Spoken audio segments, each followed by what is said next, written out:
அரோராவோட friend Riya X contestant அவங்க வந்து எல்லாத்துக்கும் ஒரு ரிவ்யூ கொடுத்தாங்க. அதை பற்றி இந்த வீடியோவில் நம்ம பார்த்துடலாம். ஃபர்ஸ்ட் வந்து சபரியை சொன்னாங்க, நீங்கள் வந்து இந்த மாதிரி பிபி கொண்டாட்டம்னு ஒரு ஷோவில் இது வர்ற கண்டஸ்டன்ஸ் எல்லாத்தையும் ரோஸ்ட் பண்ணியிருக்கீங்க. நீ என்ன கழிச்சன்னு கேட்குறது தான் அந்த கேம். ஆனால் நீங்கள் 80 டேஸாக ஒன்றுமே பண்ணாமல் இங்கே வரைக்கும் வந்திருக்கீங்க. நீங்கள் இது வரைக்கும் பண்ணதில் ஒன்று ஃபேமஸ். அது என்ன அப்படின்னா பாரு அடித்தது அப்படின்னு சொல்லி சொன்னாங்க. அவர் நல்லா தான் விளையாண்டார். அந்த இன்சிடெண்ட்டில் எல்லாருமா சேர்ந்து அவர் அடித்து உடச்சி அவர் அப்படியே ஆஃப் ஆகிட்டார். அதை தாண்டி வெளியே வர்ற ஈவில்னஸ் அவர்கிட்ட இல்லை. அதுக்கடுத்து சாண்ட்ராவை பார்த்துட்டு பாருவை பொழக்கிறதுக்கு ஒருத்தவங்க வந்துட்டாங்க அப்படின்னு சொல்லி சூப்பராக இருந்துச்சு. நீங்கள் வந்து ஃபஸ்ட் வீக் அவ்வளோ நல்லா இருந்துச்சு. அப்புறம் பார்த்தா அழுதுகிட்டே இருந்தீங்க. இப்போ பார்த்தா சிரிச்சுட்டு ஒரு மாதிரி க்யூட்டாக இருக்கீங்க. எவ்ரி வீக் சேஞ்ச் ஆகுறீங்க அப்படின்னு சொன்னாங்க. அதுக்கு அடுத்தது வந்து அமித்தை வந்து நீங்கள் ஒரு பியூர் சோல், ஆனால் பாருக்கிட்ட இருந்து ரொம்ப இன்ஃப்ளூயன்ஸ் ஆகுறீங்க. உங்களுக்கு இல்லாத விஷயத்தையெல்லாம் பாரு உங்கள் மேலே இன்ஜெக்ட் பண்ணுறா, அதனால உங்களுக்கும் அந்த பேட் தாட்ஸ் வருது அப்படிங்கிற மாதிரி சொல்கிறாங்க. அடுத்தது வந்து பாரு வந்துட்டு சொல்கிறாங்க, அம்மா இங்கே கொஞ்சம் அந்நிய சக்திகள்லாம் வந்திருக்குமா, அதனால் நீ கொஞ்சம் அமைதியாக இரு, நீ வேணால் காதை பொத்திக்கோ அப்படிங்கிற மாதிரி அவங்க அம்மாட்ட சொல்கிறாங்க பாரு பற்றி ரிவ்யூ சொல்கிறதுக்கு. அதுக்கு வந்துட்டு நீ வந்து ஃபஸ்ட்டே சொல்லியிருப்பாங்க, நீ வந்து அங்கங்கே வன்மத்தை கக்கிடுவேன்னு சொல்லியிருப்பாங்க.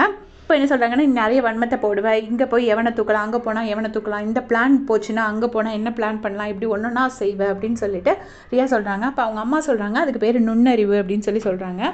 அதுக்கப்புறமா என்னென்னா சுபிக்ஷாவை வந்து எனக்கு பிடிக்கும், அடுத்தவன் அடிக்காமல் ஒரு டீசெண்டான கேம் விளையாடுறாங்கங்கிறாங்க.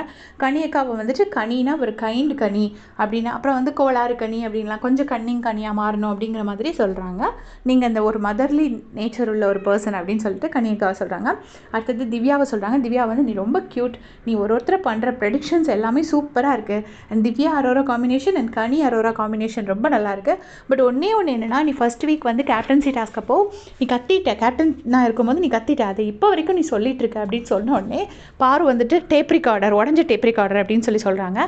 இவ்வளோ நேரம் பார்வதியை சொல்லும்போது திவ்யா வாயவே திறக்கலை. இதுலேயே தெரியுது யார் வன்மத்தை கக்குறாங்கன்னு. அவங்களும் இப்படி தான் பண்ணுறாங்க, அவங்க ஃபேன்ஸும் அப்படி தான் வெளியில் பண்ணுறாங்க. தேவையில்லாமல் திவ்யாவை நோண்டுறது. அது உடனே திவ்யா சொன்னாங்க, ஏன் விஷயத்தில் நீ தலையிடாத, இவ்வளோ நேரம் நீ பேசும்போது நான் சும்மா தானே இருந்தேன், நான் பேசும்போது நீ சும்மா இரு அப்படிங்கிறாங்க. இதில் என்ன பிரச்சனைனா, திவ்யா இதை ஹார்ஷாக சொல்கிறாங்க. இதே பார்வதினா சிரிச்சு இப்போ ரியாவை வந்து மயக்கி கூட்டிகிட்டு போயிருக்காங்க வெளியில் உள்ள இன்ஃபர்மேஷன் கறக்கிறதுக்கு. அதான் லைவில் நடந்துட்டுருக்கு. உடனே அப்படி சொல்கிறாங்க. சொன்ன உடனே வந்துட்டு நான் வந்து பாசத்துக்கு அடிமையாயிருவேன் அப்படிங்கிற மாதிரி ஏதோ சொல்கிறாங்க. அப்புறம் கமர்தீனை வந்துட்டு நீ இந்த பக்கம் அரோரா இந்த பக்கம் பாருன்னு வச்சிருக்கிற, பட் உன் பேர் ஸ்பாயில் ஆகவே இல்லை அப்படின்னு சொல்லிட்டு கமர்தீனுக்கு சப்போர்ட் பண்ணுறாங்க. அதுக்கப்புறமா விக்ரம் என்ன சொல்கிறாங்கன்னா, ஃபஸ்ட்டு எதுக்குடா வந்தேங்கிற மாதிரி இருந்தேன், அதுக்கப்புறம் இவன் தான் பார்வை சூப்பராக போட்டு அடிக்கிறான்னு இருந்துச்சு, அப்புறம் இப்போ அம்பி மோடுக்கு போயிட்டேன் அப்படிங்கிறாங்க. வினோத் அண்ணாவை வந்துட்டு உங்கள் பாட்டு ரொம்ப நல்லாயிருக்கு, பட் உங்கள் கொஞ்சம் கோபத்தை குறைச்சிக்கோங்க அப்படின்னு சொல்கிறாங்க. உடனே பாரு வந்துட்டு அரோரா பற்றியும் 4 வார்த்தை சொல்லு அப்படின்னோடனே அவள் ஒரு பியூட்டிஃபுல் சோல் அப்படின் போது 50 நாள் ஒன்றுமே பண்ணலை, ஆனால் அவள் நிஜமாவே ஒரு பியூட்டிஃபுல் சோல் அப்படின்னு சொல்லி ரியா சொல்லி முடிக்கிறாங்க. அதை பற்றி உங்களுடைய கமெண்ட் சொல்லுங்கள். தேங்க்ஸ் ஃபார் வாட்சிங்.